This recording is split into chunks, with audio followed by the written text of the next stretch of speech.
bicara microgreen, saya sebenarnya sudah tahu ya cukup lama hal ini, tapi saya tidak ada waktu untuk belajar dan membuat.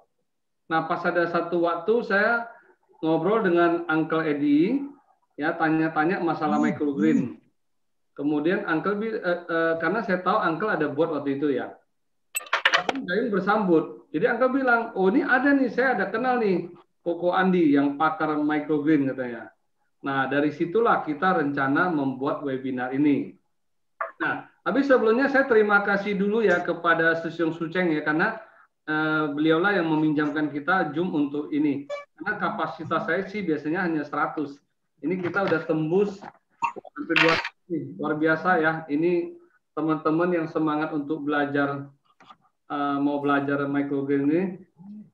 Nah, perlu Bapak Ibu ketahui ya, di saat pandemi COVID ini, asupan nutrisi dan makanan sehat serta pola hidup sehat itu adalah sangat penting.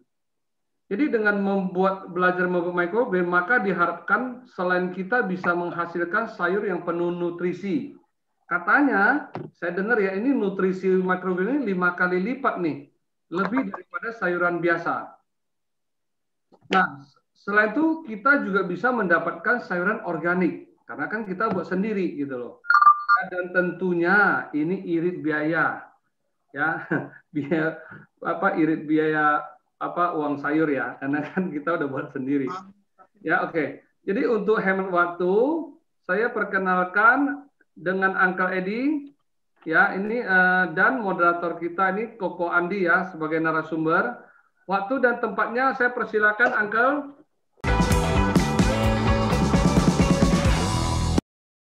Baik, kita mulai untuk pertanyaan pertama. Wah, ini banyak banget ini. Oke, untuk media tanam, jika memakai tisu berbahaya tidak kok?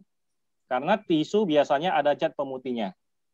Kemudian, Ko Andi, kita dua-dua pertanyaannya, Ko Andi ya. Dua-dua pertanyaan dijawab. Ko Andi, apakah AB mix itu natural atau kimia? Silakan, Ko. Media tanam untuk tisu pro kontra ya sebenarnya ya. Kalau ada beberapa benih yang memang kita butuh si tisu. Karena tisu ini bisa mengikat dia punya kulit benihnya biar nggak ikut keangkat. Karena ada benih yang memang bandel, kulit benihnya ikut ke atas gitu loh, masih nempel sama daunnya, daun kotiledonnya. Nah, itu kita butuh tisu. Kalau memang dirasa ada bahan kimia zat pemutihnya, ya kita bisa pakai media lain. Contohnya mungkin kapas atau kain. Atau ya kalau mau tanpa media juga lebih better sih sebenarnya. Cuman ya nanti begitu kita mau panen, itu copotin kulit benihnya itu PR jadinya. Kita harus spray mist, spray halus, kabut. Tunggu beberapa menit, baru nanti kita cabutin satu-satu gitu loh, pakai tangan. Nah itu PR. Oke, saya lanjut ke yang kedua ya. B-mix itu sebenarnya nutrisi untuk hidroponik dan kita nggak pakai di microgreen. Kalau dibilang kimia, yes, itu memang dari unsur makro dan mikro yang dipakai untuk si tanaman. Tapi tanaman itu makannya nggak kayak kita makan langsung. Makan pakai sendok langsung masuk, nggak kayak gitu cara makan tanaman. Tanaman makan unsur ion-ionnya. Jadi sudah dirubah dulu sama dia. Nggak langsung belegedok pluk masuk gitu kalsium, enggak. Jadi dia ada caranya dia untuk merubah si AB mix ini berupa ion gitu loh. Nah, mereka cara makannya gitu. Tapi itu di hidroponik ya, microgreen kita nggak pakai. Bisa dilanjut, Uncle Edi? Oke, baik. Ada pertanyaan lagi dari Ibu Hera. Apakah ada perlakuan khusus penggunaan metan kokopit yang kita beli dari toko pertanian? Dan apakah bisa digunakan kembali untuk tanam ulang? Kemudian dari Ibu Linda, apakah bisa tanam di ruang ber-AC? Oke, Bu Hera, kokopit itu sebenarnya kalau kita beli karungan yang di toko pertanian, itu kita perlu cuci lagi. Dan kita perlu jemur. Jadi begitu kita sudah cuci, jemur kering, baru kita bisa pakai. Nah, kalau saya pribadi, saya pakai namanya CocoBlock. CocoBlock itu jadi kokopit yang sudah dikeringkan dan dipres besar, dia kayak batako gitu loh, kayak bata putih buat bangun rumah segede gitu. Nah, itu kita tinggal taruh di kontainer, kurang lebih 65 liter, kita isi air aja. Nanti dia ngembang sendiri dan itu siap pakai. Karena kadar elektrolitnya itu kecil sekali. Jadi sangat baik gitu loh, sangat aman untuk langsung dipakai instan. Nah, kokopit itu juga bisa dipakai berulang kali dengan catatan kita jemur kering dulu. Karena waktu kita panen dengan kokopit kan nggak mungkin tuh kita cabut akarnya. Kalau mau cabut akarnya ya boleh juga, tapi ya balik lagi itu PR juga. Nanti kita harus bersihin akarnya. Kalau biasanya saya pakai kokopit itu fresh cut, jadi panennya digunting. Dan akarnya itu ya ditinggal di dalam kokopitnya. Kalau mau dipakai, kita sebar dulu, pakai nampan gitu kan. Nanti dijemur kering, baru kita pakai lagi. Yang kedua, tadi apa ya Uncle Edi ya? Yang kedua bisa ditanam di ruang ber-AC. Oh, ruang ber-AC bisa. Bisa banget. Justru paling bagus sebenarnya microgreen itu indoor, pakai AC, suhunya kita kontrol. 16 sampai 26 derajat. Itu panennya luar biasa bagus. Baik. Oke, lanjut. Pertanyaan selanjutnya dari Ibu Susi. Apakah benih microgreen ini sama dengan benih sayur yang biasa ditanam di lahan? Kemudian ini dari Pak Jani atau Ibu Jani, mohon maaf ya kalau salah sebut. Selamat malam semuanya, mau tanya apakah tanaman apa saja yang tidak perlu media tanam? Jadi contoh-contoh tanaman yang tidak perlu media tanam. Beliau baru saja coba tanam tauge. Nah, silakan Ko. Benih kita bisa pakai apa saja. Tapi ya kita harus pilih yang better organik. Jadi sebenarnya tadi udah dibahas juga sih ya pas di PDF. Dan itu ya kita cari yang organik sih. Atau kalau mau yang benih yang buatan pabrik yang ada merek, kita beli yang F1, itu langsung turunan pertama. F1 itu maksudnya jadi gini, waktu si petaninya ini panen benih, mau swasembada benih, dia panen benih, dia ambil, dikeringin, langsung di-repack, dipak-pakin gitu loh. Jadi nggak masuk ke proses pabrik, nggak ada semprot fungisida. Dan itu ciri khas indukannya, itu semua keluar di F1. Kalau kita tanam F1, itu bisa sampai F5. Jadi kita bisa swasembada benih juga. Kita bisa bikin benih untuk diri kita sendiri sampai 5 keturunan F5. Nah, yang berbahaya itu adalah yang hibrida. Hibrida itu biasanya sudah semuanya kena fungisida. Itu sudah disemprot dan itu sistemik gitu loh. Sistemik, sorry. Itu udah sampai masuk ke dalam metabolismenya si tanaman sampai 2 minggu dia tumbuh. Makanya nggak bisa buat microgreen. Kalau kita coba makan sekali 2 kali ya nggak ada apa-apa, tapi efek jangka panjangnya kita belum tahu sampai sana. Tanaman tanpa media tanam ya. Iya. Semuanya bisa. Jadi kita bisa akalin. Paling gampang kan sebenarnya kan benih besar, kayak kacang hijau, kangkung, sunflower, wheatgrass, itu bisa pakai trimicrogreen. Kalau yang benih kecil, kita bisa akalin dengan kain strimin atau kawat nyamuk atau kasa buat perban, itu kita bisa akalin pakai itu. Itu sama, tanpa media tanam. Saya pernah coba wijen hitam, itu pakai kain strimin, itu luar biasa bagus. Cuman effort buat ngerjainnya, kita harus spray dia sehari bisa 3 kali. Karena kalau nggak ada media tanam kan otomatis tidak basah dan lembab kan akarnya. Kita harus bikin si benihnya ini tetap basah. Mau nggak mau, 4-5 jam liatin spray-spray, 4-5 jam liatin spray-spray. Nah, itu PR-nya di situ kalau tanpa media tanam untuk benih kecil. Boleh dilanjut, Uncle Edi? Ini ada di awal-awal ada yang direct message ke saya, tapi saya udah arahkan untuk di everyone ya, supaya semua bisa lihat. Ini ada Ibu Pia. Saya suka minum water kefir ya. Kok Andi tahu water kefir? Biasanya saya campur dengan jus buah. Apakah aman mencampur water kefir dengan jus microgreen? Ya, kalau kurang jelas ntar kita undang Ibu Pia untuk unmute ya. Kemudian ada lagi yang bertanya, ini banyak kan nanya ya beli di mana gitu, bisa di Tokopedia, juga bisa WA ke saya, akan diarahkan ke bagian-bagian yang terkait. Baik, kalau pakai media tanam, ini pertanyaan dari Ibu Linda. Pakai media tanah, apakah boleh langsung kena simat atau sinar matahari? Ini pertanyaan dari Ibu Linda. Kemudian dari, oh, yang tadi, yang water kefir ya, itu sama yang simat ini. Silakan kok. Oke, thank you Bu Pia. Ini kefir, jujur saya nggak pernah coba ya. Cuman memang di grupnya saya ini ibu-ibu memang banyak banget yang bikin kefir, probiotik gitu loh. Dan mereka nggak pernah campur sih kayaknya sih dengan wheatgrass. Jadi ya mohon maaf Bu, saya ini belum bisa jawab yang kefir sama microgreen. Cuman ya just in case, ibu boleh coba googling lagi. Kalau yang benar-benar safe itu adalah microgreen plus buah biasanya. Itu memang lagi ngetren sekarang. Jadi nutrisi dari buahnya kita dapat, nutrisi dari wheatgrass-nya itu kita luar biasa dapat sekali, dan nggak perlu ngecium bau-bau rumput kan kalau udah kena buah gitu. Kalau kefir mungkin agak asam karena fermentasi kali ya. Saya juga kurang paham sih. Mohon maaf ya Bu ya. Untuk yang kedua, media tanah langsung kena simat. Fungsinya sinar matahari di microgreen sebenarnya hanya untuk mengeluarkan zat hijau daun. Jadi sebenarnya kita nggak perlu sinar matahari frontal. Begitu tanam langsung kena sinar matahari nggak perlu. Kita hanya cukup biasnya aja.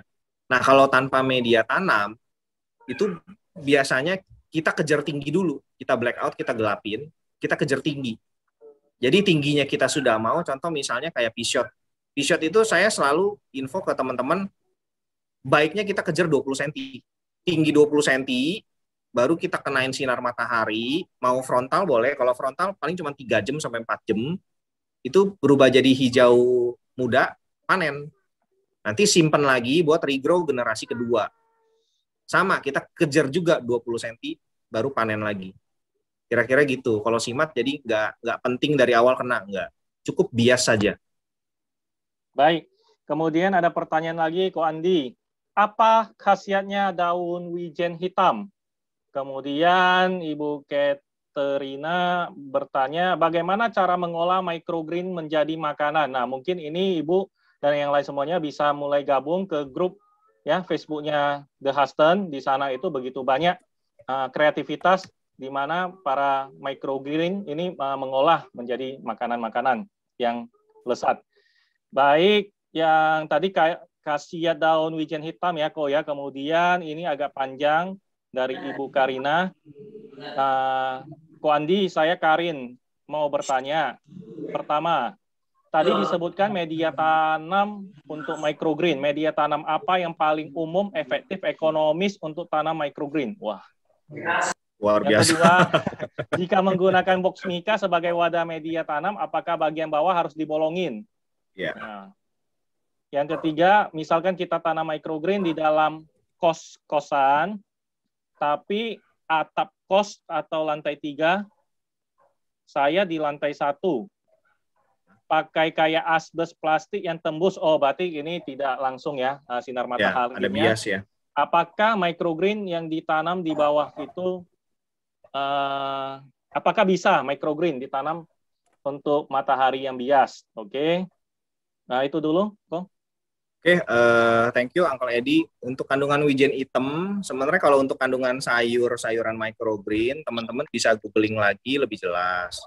Cuman kalau untuk wijen hitam, kebetulan itu juga favorit saya. Paling banyak itu sebenarnya mengandung kalsium kalau wijen hitam. Sama ya zat besi juga ada. Tapi untuk lebih detailnya bisa di googling lagi ya Bu ya.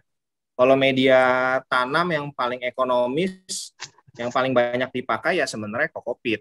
Itu kalau Koko Block itu nggak terlalu mahal, sekitar 30-40 ribuan, itu bisa dipakai untuk kurang lebih saya pernah pakai satu blok itu hampir 40 tray. Jadi 40 kali semai, 40 kali panen. Kalau paling ekonomis ya kokopit. Cuman kalau nggak mau lebih ekonomis lagi ya tanpa media tanam sebenarnya, jadi nggak perlu media tanam. Yang tadi yang kos-kosan, lantai 1 ada kanopi, itu sebenarnya nggak masalah, karena kondisi saya tanam adalah seperti itu. Saya di rooftop lantai 3, ini atas cuman solar guard tapi transparan. Saya tanam dari 2016 hidroponik microgreen semua di lantai 3 di rooftop. Jadi aman sebenarnya, nggak ada masalah. Boleh dilanjut, Uncle Edi. Baik, Ko Andi. Berapa lama boleh dikasih AB mix dan apakah kimia AB mix tersebut? Kemudian dari ini Ismarning ya, mungkin Bapak atau Ibu. Microgreen bisa dipanen sampai berapa kali? Nah, mungkin itu dulu. Untuk AB mix saya nggak mau jawab lebih lanjut ya, karena itu kita nggak pakai di microgreen gitu loh. Itu hanya di hidroponik, itu ada kelasnya sendiri nanti. Kalau untuk panen, itu kita ada beberapa yang memang bisa sampai 2 kali panen. Contohnya kayak pea shot, wheatgrass. Nah, problemnya cuma satu, apalagi di wheatgrass.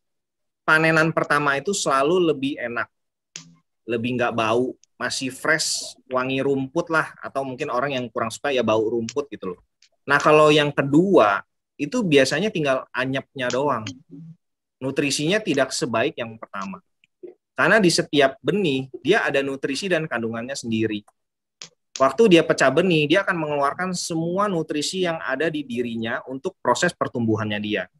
Dan itu pertahanannya si benih itu sangat lemah di sana. Makanya kita harus benar-benar jaga waktu dia pecah benih. Itu zat asam akan keluar. Nitrat, dalam NH3 itu keluar semua di sana. Makanya kenapa kalau tanpa media tanam, itu keuntungannya adalah kita bisa bilas dengan air. Jadi waktu zat asamnya itu keluar, kita bilas. Otomatis itu mengurangi kelembapannya si benih sama zat asamnya yang bisa bikin jamur. Nah, kenapa saya suka tanpa media tanam ya di situ sebenarnya. Nggak gampang kena jamur dari benihnya itu sendiri. Itu kurang lebih. Jadi panennya bisa 2 kali, tapi kadar nutrisinya ngedrop ada. Sama ya biasanya tinggal baunya doang, nutrisinya kurang gitu oke. Oke, boleh dilanjut, Uncle. Ko Andi, apakah wheatgrass bisa dikonsumsi tanpa di jus? Pertanyaan dari Ibu Yasinta. Kemudian dari Ibu atau Bapak Mauren ya. Umur berapa microgreen kangkung boleh kena sinar matahari supaya rasanya kangkung beneran? Emang ada rasa kangkung bukan beneran? Silahkan jawab kok. Oke, wheatgrass better di jus sih Bu. Kalau misalnya kita makan begitu, kita udah kayak kambing juga ya atau sapi ya gitu ya. Kecuali Ibu boleh coba tanam millet. Nah, millet ini berbeda. Millet itu pakan burung kan, makanan burung tuh yang bintik-bintik kecil gitu loh. Itu menarik Bu. Jadi ada teman kita yang memang orang ilmiah juga riset, dia sampai masukin ke lab, hasil labnya juga ternyata bagus. Sekarang lagi mau dibikin minuman dari millet gitu, dari microgreen millet. Nah itu millet bisa dimakan langsung dan itu lembut sekali, beda sama wheatgrass. Kalau wheatgrass itu benar-benar rumput Bu. Jadi mendingan di blender, di jus atau di kompres, jangan dilalap begitu Bu.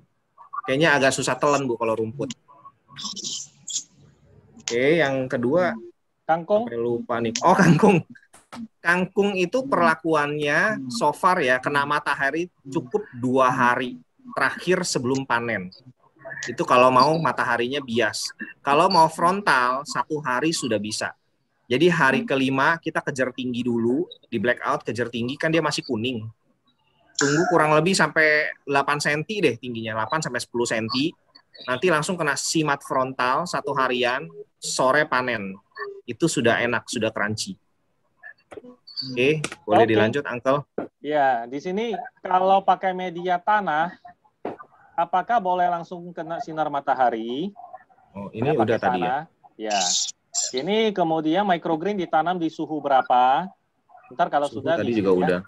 Pertanyaan mirip-mirip ya. Kemudian bagaimana kita mengetahui komposisi vitamin tanaman microgreen yang kita tanam? Nah, itu di Google deh. Ya, oke, itu ada tabel-tabelnya ya. Kemudian kita lanjut lagi. Ibu Helen bertanya, apakah wheatgrass punya akar perlu dikonsumsi juga atau hanya daun wheatgrass-nya doang? Oke. Silakan. Oke, kalau media tanah, tadi sebenarnya kita nggak perlu sinar matahari frontal, cukup bias saja. Jadi kita taruh di bawah kanopi, itu sudah cukup. Kalau suhu sama seperti hidroponik sebenarnya, 16-26 derajat. Kalau komposisi setiap sayuran microgreen, itu kita harus googling lagi. Tapi yang sepengetahuan saya, berdasarkan jurnalnya si Waibeli tadi, the best untuk microgreen, nutrisi paling the best, paling banyak unsurnya, itu hanya ada di brokoli. Jadi brokoli itu paling tinggi nutrisinya untuk di microgreen. Baru nanti turun lagi ke ada lagi alfalfa, kale, sayur kale, itu bisa juga dijadiin microgreen. Yang keempat, akar microgreen. Nah, ini masih pro kontra sebenarnya ya. Cuman kalau yang masuk ke logisnya saya adalah begini. Akar itu kan kita kerendam air terus. Otomatis itu mungkin ada patogen mikroba yang tidak baik kalau dikonsumsi. Itu. Kalau saya berpikirnya seperti itu. Cuman memang ada beberapa juga ahli nutrisi yang bilang nggak masalah, toh tauge juga kita makan, tauge kan akar gitu. Nah, itu balik lagi, kita harus cari tahu dulu lebih detail, benih ini sebenarnya, sayuran ini boleh nggak dimakan akarnya? Kalau boleh harus matang atau mentah. Nah, itu butuh detail lebih banyak lagi, kita harus cari-cari lagi, belajar lagi. Cuman ya mendingan jangan sih. Makan batang sama daunnya aja juga udah banyak kok, nggak perlu sampai akar. Akarnya buat ekoenzim aja ya, Pak Joni ya. Iya. Oke, dilanjut. Oke, Ko Andi di sini malam Ko Andi di mana bisa praktek langsung ya, melihat dan sekaligus belajar di grup Facebooknya The Huston. Kemudian bagaimana cara tabur benihnya? Lihat YouTube-nya The Huston. Ya ini langsung saya jawab ya, karena memang perlu visual juga untuk Ibu Claudia bisa search ya di YouTube-nya The Huston. Kemudian, nah ini pertanyaan dari Ibu Yanti kembali lagi mengenai wheatgrass, lebih bagus yang tinggi-tinggi atau yang pendek ini kok? Nah, wheatgrass ini menarik. Oke, saya pribadi saya pernah coba-coba sendiri, tapi ya mungkin teman-teman juga harus berani adventure ya, berani explore sendiri juga ya. Saya biasanya kalau coba benih, saya sharing aja, yang saya habisin pasti minimal 1 kilo. Jadi 1 kilo saya rendam langsung, itu saya sebar di 12 tray, minimal 9, tapi kalau 9 itu terlalu bertumpuk. Bisa 12, masing-masing 70-80 graman, dan itu perlakuannya saya anggap semua sama. Contoh misalnya saya lagi coba cari, Pak Joni mungkin pernah saya kirimin video saya pakai ekoenzim ya, ini kita bicara ekoenzim sedikit ya. Jadi saya coba di benih kangkung, saya pakai 3 tray. Nah, ada yang hanya air putih, ada yang hanya direndam dengan ekoenzim, ada yang dibilas dengan ekoenzim. Jadi masing-masing benih itu kita harus tahu dia punya kandungan benihnya, caranya seperti apa. Baru kita bisa coba perlakuan bagaimana yang cocok dengan si benih ini. Gitu loh. Tadi yang kangkung ya begitu kira-kira. Jadi dibilas, nggak dibilas sama air wadahnya pakai ekoenzim. Beda apa enggak? Nah, kalau wheatgrass itu sama Bu. Saya ngetesnya juga kayak begitu. Wheatgrass itu tidak bisa kena ekoenzim. 1. Kedua, wheatgrass itu dipanen paling bagus itu umur 6-8 hari. Karena batang bawahnya itu yang kuning masih tebal. Yang bikin wheatgrass di cold press atau slow juicer manis itu adalah batang bawahnya. Kalau sudah lebih dari 8 hari, biasanya batang bawahnya itu sudah tidak kuning. Dan itu kadar manisnya kurang. Memang saya belum pernah ngukur ya. Kan ada alat ukur buat manis tuh gitu loh. Saya belum pernah ngukur. Ini berdasarkan lidah saya aja gitu. Jadi makanya kita harus explore lagi sendiri. Kuncinya di microgreen ini sebenarnya adalah berani coba dan lebih banyak coba. Makin banyak kita coba, kita makin tahu. Satu adalah spot di rumah kita atau tempat kita tinggal, tempat kita semai, itu cocok nggak? Suhu, kelembapan, sirkulasi udaranya cocok nggak? Dan usahakan semai itu dari benih besar. Karena benih besar itu lebih mudah. Benih kecil kayak tadi yang saya praktekin yang bayam, sekali tuang kan plok banyak gitu kan. Nah itu waktu dia pecah benih kan zat asam dari benih itu keluar. Itu kalau kita nggak bisa jaga suhu, kelembapan, dan sirkulasi udara, saling bertumpuk dan zat asam kena, busuk nanti. Makanya kenapa benih besar dulu, dan paling gampang adalah sebenarnya kacang hijau. Di dapur pasti ada. Nah itu kita bisa pakai. Jadi kalau bikin microgreen kacang hijau, tinggal 3 hari, itu udah pasti numbuh. Bagus. Bikin tauge kan cuma 1,5 hari. tambahin lagi aja 1,5 hari jadi microgreen kacang hijau. Dan itu nutrisinya jauh lebih baik daripada si tauge. Itu. Ada lagi yang Kledi? Oh, banyak ini. Nah, Bapak Ibu, kita waktunya sangat terbatas, enggak semua yang bisa kita bacakan, yang terakhir-terakhir enggak akan mungkin bisa, karena kita selalu komit dengan waktu ya. Nah, ini saya lanjutkan lagi baca. Ko Andi jawabnya singkat-singkat aja. Ntar kalau mau lebih jelas itu bisa masuk ke grup ya, ke grup Facebook, bisa kita iniin. Pertanyaannya bagaimana teknik penyimpanan microgreen supaya awet dan tahan berapa lama? Kemudian sausnya enak, tadi saya udah coba. Oke, makasih Bu Pia. Ini sponsor ya, jadi memang kita disponsori oleh saus yang ini untuk melengkapi microgreen. Nah, memang enak, semoga Ibu yang menang ya ntar ya. Kemudian, apakah media tanam kokopit bisa digunakan berulang? Nah, itu pertanyaannya ada 2, Ko Andi. Tadi udah bagaimana ya. Teknik penyimpanan? Tadi yang media kokopit udah Uncle Edi. Jadi kita bisa pakai ulang dengan dijemur, dikeringin dulu, baru nanti kita pakai lagi. Oke. Kalau simpen microgreen ya. Simpen ini sebenarnya gampang. Kalau tanpa media tanam, kita bisa cabut dengan akar, kita keringin akarnya, maksudnya dilap aja, kena kain gitu udah kering, kita tinggal taruh di wadah yang kedap, lock and lock atau tupperware yang dipres gitu loh. Nanti tinggal masukin kulkas gitu aja. Atau mungkin teman-teman ada plastik zip, itu juga bisa dipakai. Tinggal akarnya nanti dikasih kain aja dikit atau tisu. Itu bisa tahan 2 minggu. Nah, kalau yang nggak sama akar, perlakuannya sama, tapi 1 minggu, lebih dari 1 minggu dia udah nggak fresh, udah nggak enak. Oke, boleh lanjut. Oke, bagaimana tahu kapan waktu panen tiap benih? Dan bisa dipanen berapa kali, tadi udah dijawab ya. Nah, ini bagaimana tahu kapan panennya ini? Kemudian, ini banyak yang beli-beli di mana ya, itu bisa search ya, atau bisa WA ke saya, akan saya arahkan. Kemudian, apakah kokopit sebelum dipakai harus dicuci dahulu dan caranya bagaimana? Ya, ini juga sudah ya sepertinya ya. Semprotan beli di mana? Nah, tentu kalau bisa Bapak Ibu jangan bertanya yang begini ya. Di sini akan agak menghabiskan waktu kita mengenai beli di mana. Boleh WA langsung ke saya, akan saya arahkan. Bukan saya yang jual ya, Bapak Ibu jangan salah. Saya nggak pernah menjual, termasuk saus bukan saya yang jual juga. Kita hanya fasilitasi. Kemudian bagaimana cara penyimpanan benih? Bila lama tidak dipakai. Karena bila lama bisa bertepung. Nah, mungkin itu dulu. Ini pertanyaan bagus banget, simpan benih. Oke, kokopit tadi kalau misalnya kita beli karungan, kita harus cuci, jemur kering, baru pakai. Jadi saya sarankan pakai kokoblock aja. Tinggal rendam air, langsung pakai. Simpan benih. Simpan benih ini sebenarnya agak menarik. Karena kalau tadi di pelajaran itu 1 semester ngurusin benih. Simpan benih itu cukup gampang, kita tinggal masukin toples yang kedap udara. Kalau kita nggak yakin dia kedap udara, kita kasih silika gel di dalamnya. Nah, ada juga orang yang memang kasih tahu simpannya di chiller. Boleh di chiller. Tapi dengan catatan, kita harus yakin benihnya itu sudah ada di wadah yang tidak ada air atau kadar airnya rendah. Karena biasa kan kalau kita simpan barang atau box gitu di dalam kulkas, besoknya kita lihat itu udah ada bintik-bintik tuh di dalam toplesnya atau kotaknya. Nah, itu kalau kena benih malah jamuran busuk.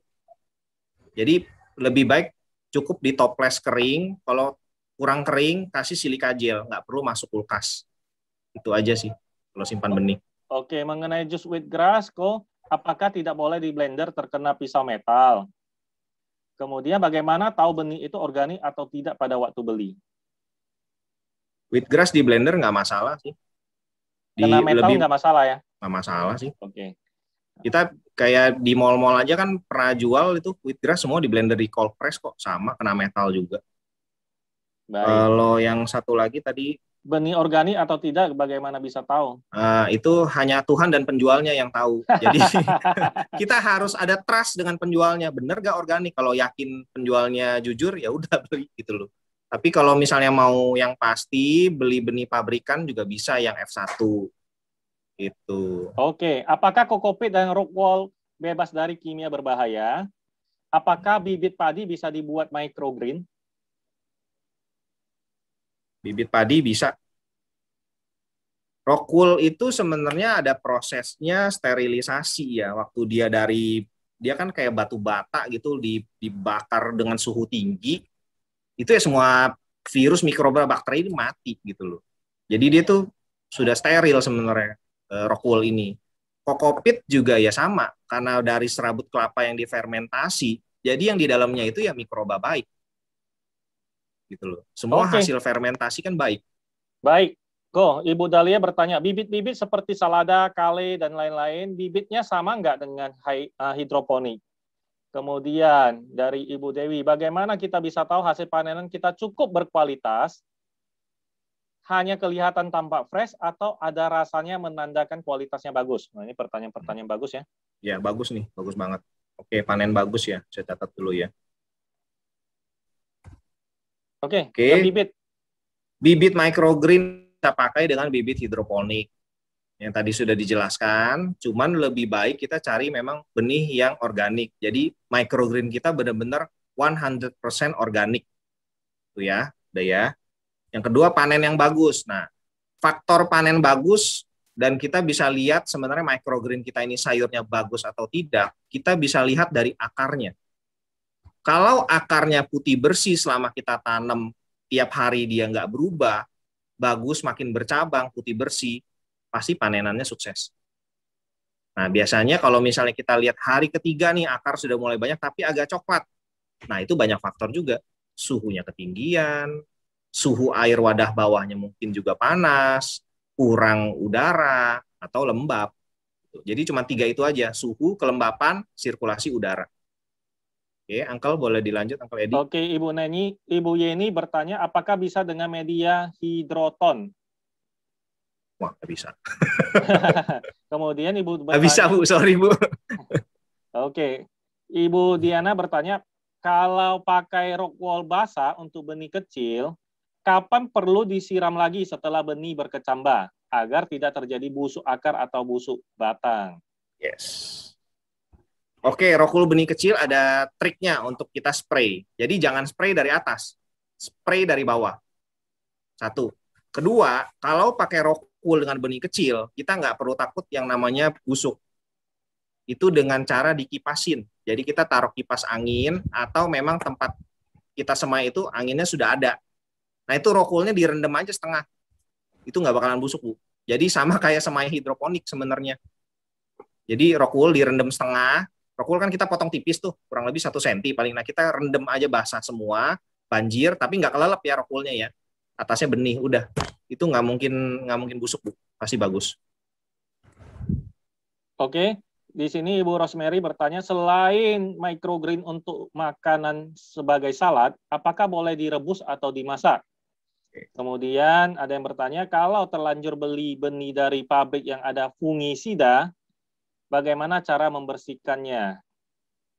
Kemudian satu lagi, bagaimana potensi bisnis microgreen? Ini Pak Taufik bertanya, microgreen apa saja yang tren saat ini? Tentu ini potensi bisnisnya bagus ya Pak ya. Di sini 300 lebih Pak peserta yang ikut. Kita berterima kasih Bapak Ibu sudah meluangkan waktu. Silakan Ko Andi. Microgreen mayoritas dimakan mentah. Kalau misalnya mau dimasak, ada caranya agar enzim baiknya itu tidak habis atau vitamin C-nya tidak mati atau hilang gitu. Contohnya adalah waktu misalnya kita mau cah si pisot atau kacang hijau. Kita masak dulu bumbunya. Bumbunya sudah jadi, mau dimasukin daging segala macam udah jadi. Saat kita matiin api kompor, panci kuali kan masih panas. Baru taruh microgreen-nya, aduk bentar, taruh di piring. Dah gitu aja. Kalau mau dimasak. Atau bisa juga mungkin dikukus sebentar. Gitu. Tapi better saran saya sih lebih baik dimakan mentah kalau microgreen. Jadi nutrisi maksimalnya kita dapat, terserap tubuh dengan baik, dan enzimnya juga nggak hilang karena nggak kena panas. Oke, benih yang fungisida, salah satu caranya cuma dicuci bersih. Jadi patokannya kan dia kan ada kena cat warna merah. Kalau kita cuci sampai cat merahnya hilang, ya itu bagus. Tapi balik lagi, fungisida itu ada 3 macam. Ini bahasanya panjang nih Uncle Edi. Oke, ntar lanjut di grup ya. Kalau ada bertanya di grup apa yang bisa bergabung di grup Facebook. Sekarang udah mencapai 1000 lebih juga. Nah, bagaimana cara panen yang simple supaya tidak gunting satu persatu akarnya untuk kangkung? Kemudian microgreen apa saja yang bisa regrow? Oke, panen simple tinggal diambil pakai tangan dari atas, kayak dijambak, gunting langsung. Itu aja satu. Atau kalau misalnya teman-teman lihat di YouTube yang orang-orang bule itu, mereka ada pisau khususnya. Itu beda cerita ya. Mereka di sana suhunya nggak sepanas kita, kelembapannya juga nggak setinggi kita. Otomatis panennya itu pasti tinggi-tinggi, besar-besar gitu loh. Makanya kadang jangan iri dengan mereka, karena memang iklimnya mereka mendukung untuk menanam microgreen lebih baik dibandingin kita yang di tropis. Jadi tinggal gunting aja, tinggal dijambak gunting atau pakai pisau langsung disabet juga bisa. Nah, microgreen yang regrow with grass bisa, pea shot bisa. Yang saya tahu sih 2 itu sih. Cuman jujur saya saranin panen sekali udah buang aja deh gitu. Karena panenan pertama itu selalu paling the best untuk dikonsumsi. Jangan yang kedua dibuang, biasanya agak kurang gitu. Jadi ekoenzim kok. Oh iya, jadi bahan organik benar. Oke, bagaimana cara menghindari lalat buah bertelur karena suka ada ulat kecil di air dan di tray semacam larva yang bentuknya seperti wijen. Kemudian menanam benih kecil, microgreen seperti bayam, red cabbage, brokoli. Pas numbuhnya muncul serabut mirip kapas, lalu suka layu dan tidak menumbuh ke atas. Adakah tipsnya? Oke. Ya, silakan kok. Oke, ulat yang di wadah itu makanya kita harus rajin ganti air di wadah bawah. Kalau yang ulatnya di rock wool ini kan selalu dalam keadaan basah. Jadi kita harus ada sirkulasinya bagus. Dan itu biasanya kalau dia ada dihinggapin lalat buah gitu dan jadi ada belatung di rock wool-nya, berarti ada beberapa benih yang sebenarnya itu sudah busuk. Dan itu yang mengundang. Gitu loh. Itu satu ya. Ngakalinnya gampang. Kita ya ini ke hidroponik sedikit. Kita pakai yang namanya yellow trap. Jadi kayak kertas kuning ada lemnya. Tempel aja dekat tempat kita taruh tray microgreen-nya. Jadi tipsnya hanya itu kalau untuk lalat. Yang kedua, benih kecil tadi ya. Tadi udah dijelasin juga ya, rock wool-nya kita basahin setengah, sebar, dan biasanya kalau misalnya sudah tumbuh bagus, terus tiba-tiba mati, itu juga sebenarnya sih ada virus juga, ada bakterinya juga gitu loh. Mungkin waktu lagi ngerjainnya juga tidak steril. Makanya kalau misalnya habis panen, itu wadah kita semai kita harus cuci bersih, harus disterilkan. Nah, salah satunya karena ini rata-rata semuanya penggiat ekoenzim, ya kita pakai ekoenzim 1:1000, direndam aja. Boleh, Uncle Edi? Oke, kemudian apakah millet itu sama dengan Java Wood? Dan bagaimana panen bayam yang paling simple dan paling lama, paling bagus untuk panennya? Millet Java Wood saya kurang tahu. Yang saya tahu hanya bilangnya millet. Panen bayam sama.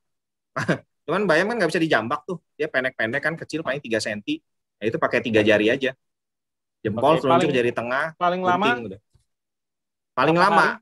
Oke. Kalau bayam, saya personal, saya akan tunggu sampai daun sejatinya keluar. Daun ketiga dan keempat keluar, baru saya panen. Soalnya kalau nggak ketiga, keempat keluar, itu yang dimakan dikit. Jadi mungkin sudah jadi baby green, baru saya potong makan. Itu personal ya, pribadi ya. Jadi teman-teman kalau mau yang cuma 2, ya itu paling 7 hari udah panen. Kalau saya tunggu sampai 11 hari baru saya panen.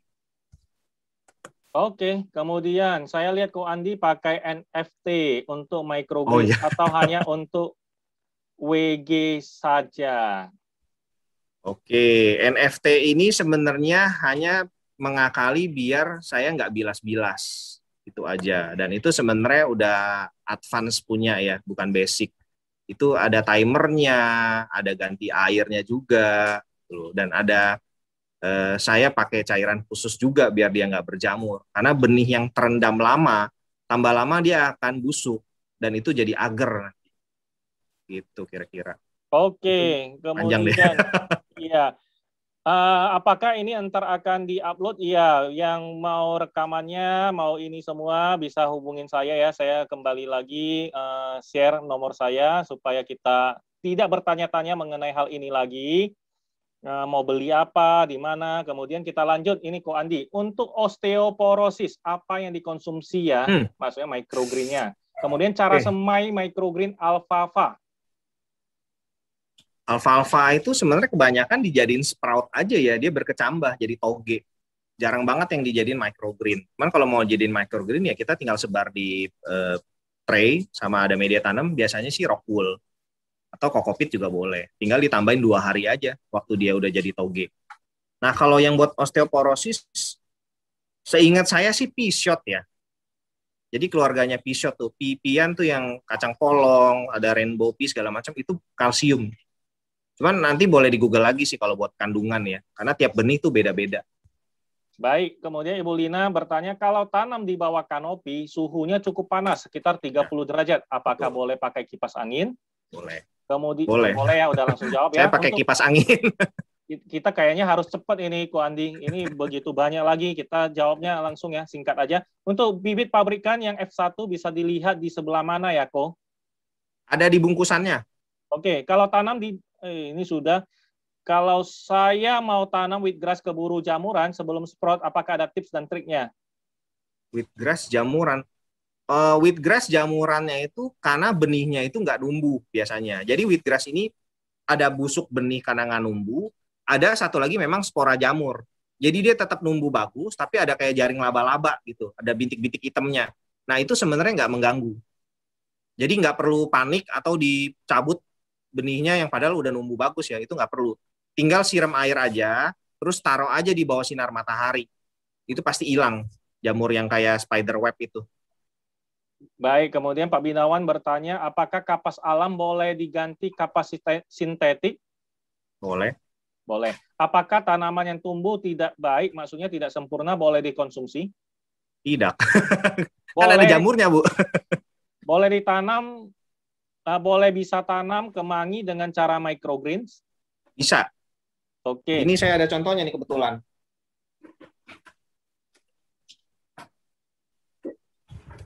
Aduh, susah juga sambil ngomong aja. Kalau ini nggak apa-apa. Apakah semua rootwall gatal? Adakah cara untuk mengatasi gatal dan kadang ada yang tajam? Nah, ini basil, ini kemangi. Oke. Kalau rockwool untuk orang yang memang ada alergi debu, itu pasti gatal. Saya nggak ada alergi debu, tapi kalau kebanyakan potong juga tambah lama gatal. Oke, apakah coco sheet boleh dipakai? Bisa. Baiknya untuk metan apa? Semuanya bisa coco sheet, untuk semua benih bisa. Bagaimana? Oh, ini sudah yang bayam, buku. Kalau kokopit yang sudah ada nutrisi itu apa namanya ya? Coconoir. Itu di Indonesia jarang banget. Biasanya kita bikin sendiri. Oke, penyimpanan. Sebelum disimpan di kulkas, apakah boleh dicuci terlebih dahulu atau direndam dengan ekoenzim? Direndam dengan ekoenzim, ada teman yang coba lebih awet. Tapi kalau saran saya, better nggak perlu dicuci. Jadi langsung aja dikeringin, simpen. Nanti begitu mau dikonsumsi, potong akar, baru cuci. Itu lebih awet. Baik. Nah, pas ya waktunya kita sesuai dengan target. Di sini kita buka 2 penanya yang mau unmute, boleh. Untuk 2 saja. Ya Pak Joni ya, kita buka ya Koko Andi untuk 2 pertanyaan. Ayo cepat sebelum Koko Andi memberikan 10 pertanyaan berhadiah saus wijen. MC boleh bertanya? Silakan. Ya, ini tadi kan ada dibahas ya benih-benih yang tidak organik ya. Memungkinkan nggak jika benih tersebut kita rendam dulu ekoenzim? Biasanya kan seperti kita sarankan itu ya, kan ada pestisida kita rendam dulu seperti itu. Rendam dengan campuran air 45 menit. Apakah sama nggak perlakuannya seperti ini juga? Memungkinkan nggak untuk menghilangkan itu? Oke, ini dari tadi soalnya ditanyain, saya bahas benih sedikit aja ya. Jadi benih itu kalau sudah kena pabrikan, Pak Joni, itu ada yang namanya fungisidanya itu sistemik. Sistemik itu berarti dia sudah menyerap ke benihnya, bukan hanya di kulit. Jadi mau direndam ekoenzim, direndam H2O2, hidrogen peroksida itu nggak mempan, Pak. Dia memang sudah ada kimia di dalam badannya sampai 2 minggu. Oke, saya pikir hanya tadi di luar aja, semprot aja. Nah, kalau yang di luar itu biasanya di benih kangkung, itu di coating insektisida. Itu bisa pakai ekoenzim. Oke, jelas. Ya. Baik, satu lagi penanya. Nah, bagi yang mau tray microgreen saus dan lain Saya. sebagainya. Siapa ini? Saya mau tanya. Weh, Saya mau tanya. raise hand. Saya. Karena kita rekam supaya nggak beradu ya. Bapak Ibu, raise hand. Saya. Yang pertama saya ini. Saya. Dengan Ibu siapa? Ibu Indi. Nah, silakan. Ibu Indi. Silakan Ibu Indi. Ya. Ko Andi, saya mau tanya. Saya di rumah juga ada sedikit hidroponik dan sedikit tanaman organik, maksudnya organik media tanamnya gitu loh. Ya. Nah, yang saya tanya, bisa nggak kalau saya nanam microgreen, media tanamnya seperti yang saya lakukan sekarang, itu campuran dari ampas ekoenzim sama biasa saya pakai itu sih Sekam bakar. sekam, ya betul. Boleh nggak? Boleh.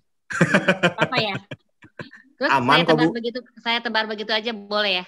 3 gunting aja kalau panen. Sorry Bu, itu ampas ekoenzim kan pH-nya rendah sekali ya. Saya sih lagi coba pakai kokopit, saya aduk, tapi saya fermentasi lagi 2 minggu Bu. Oh. Gitu loh. Nanti jadi yang namanya, gitu. iya jadi harus difermen lagi, jadi F2 Bu, nggak bisa langsung pakai. Kalau langsung pakai mati semua nanti Bu, asam sekali kan gitu loh. Oh, saya sih di rumah kebetulan hidup sih. Saya nanam kangkung kebetulan. Ya kalau hidup boleh Bu, silakan. Kalau saya sih saya fermen lagi 2 minggu. Baik. Di fermen tuh diapain? Maksudnya didiemin aja atau ditambah apa gitu? Didiemin ada, ditambah. Ibu nanti di YouTube bisa cari namanya tera apa gitu loh. Jadi tanah tera gitu loh. Saya lagi bikin Bu. Itu nanti ada sekam bakarnya juga. Jadi kita masukin arang karbon di dalam kokopit sama si ampas EE-nya. Ada Bu, kalau itu bagus banget. Kalau bekas serutan kayu bisa dipakai nggak? Bisa, itu kan kayak kokopit aja, serabut. Oh, oke. Saya banyak soalnya di rumah. Makasih. Thank you. Baik, di sini ada raise hand 1, pertanyaan singkat ya, 1 aja, dan kita akan langsung masuk ke quiz.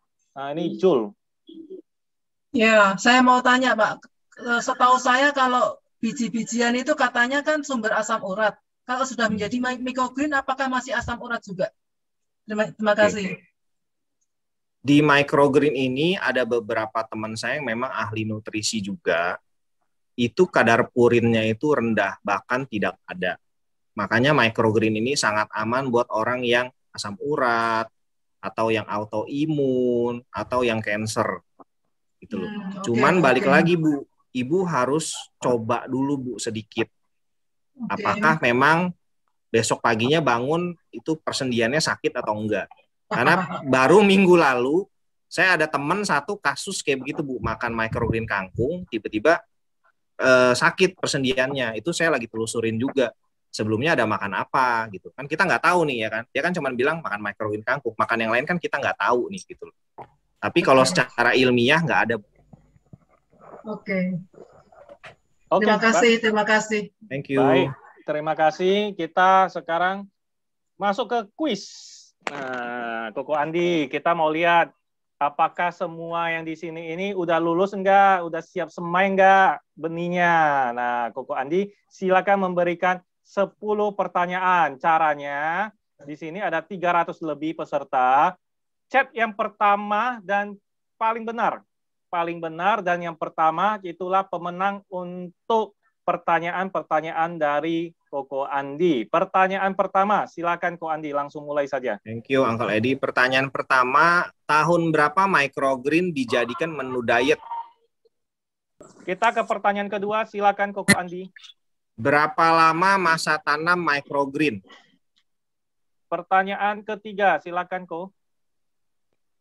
Berapa besar nutrisi yang terkandung dalam microgreen? Pertanyaan ke berapa nih? Keempat. Silakan Ko. Sebutkan 3 saja nutrisi yang terkandung dalam microgreen. 3 saja. Pertanyaan kelima. Sebutkan 3 jenis media tanam. Selanjutnya. Suhu terbaik tanam microgreen. Berapa sampai berapa? 14 sampai 26. Penyebab jamur pada microgreen. Ayo, tadi di slide PDF yang tengah dia. Gambar yang tengah. Yang ke-8, silakan Ko. Kelembapan yang terbaik untuk microgreen, berapa persen sampai berapa persen? Oke, pertanyaan ke-9. Contoh sayur yang tidak bisa dikonsumsi. Oke. Yang terakhir adalah cara terbaik simpan benih.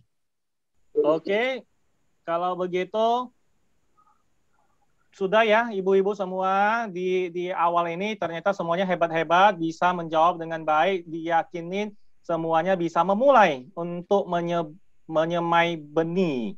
Nah, jika masih kurang yakin, bisa masuk ke dalam grup Facebook yang The Huston, Tips Belajar Microgreen. Di sana kita akan saling belajar, kita akan saling menguatkan sehingga makin paham dan makin paham. Demikian, kita kembalikan ke Pak Joni. Oke, terima kasih Uncle Edi. Terima kasih juga Koko Andi. Luar biasa ya. Ini sepertinya seru juga nih. Seru dalam artian kata ini cara-cara tanamnya ya kan, kemudian gamesnya juga. Oke. Ya, jadi Bapak Ibu semuanya ya, setelah dengar penjelasan tadi ya, luar biasa ya ternyata tanaman yang mungil ini, kalau saya sebut tanaman mungil nih. Ya, mungil tapi kasihnya banyak. Jadi benar-benar ini bisa jadi hobi juga di masa pandemi ini. Ya. Ternyata mudah sekali cara tanamnya. Ya, tadi udah lihat ya, panen ada yang sampai 3 sampai 7 hari, tidak perlu pakai pupuk. Ya kan? Juga kalau tanpa media tanam juga bisa. Kemudian tidak perlu juga penggunaan ini ya, tidak perlu sinar matahari secara langsung. Benar ya, di sini ya, mungkin kalau saya salah nanti Koko Andi bisa coba ya, oke. Dan saya juga baru tahu ternyata selain itu penuh nutrisi. Ya, bukan hanya nutrisi juga, mengandung banyak mineral dan antioksidan. Nah, terutama itu, makanya saya juga tertarik tuh karena yaitu yang kanker itu sebenarnya.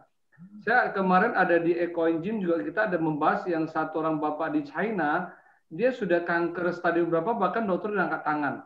Tapi sekarang dia mengkonsumsi itu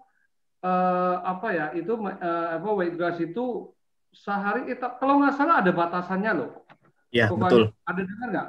Kalau nggak salah 30 mili aja ya, tidak boleh terlalu banyak karena bisa minimal 30 mili Pak Joni. Yang penting rutin aja. Maksimal 60 sebenarnya kalau menurut FDA ya. Jadi tidak boleh sampai 1 gelas sampai minum sampai banyak gitu ya.